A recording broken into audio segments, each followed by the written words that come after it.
Navoiyda 3 kishi daryoda cho'kib ketdi.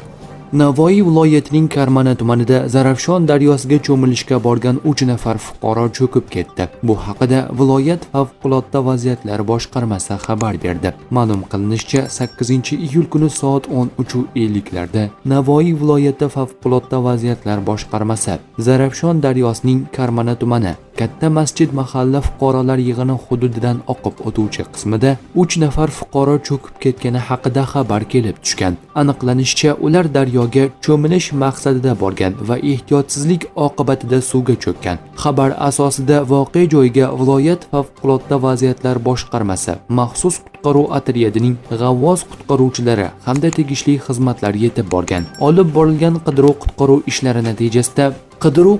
ishlari natijasida 10-iyul kuni 3 nafar fuqaroning jasadi Zarafshon daryosining Karmana tumani hududidan oqib o'tuvchi qismidan topilgan. Voqea joyida viloyat favqulodda vaziyatlar boshqarmasi, tuman ichki ishlar boshqarmasi va prokuratura mas'ullari ish olib borgan.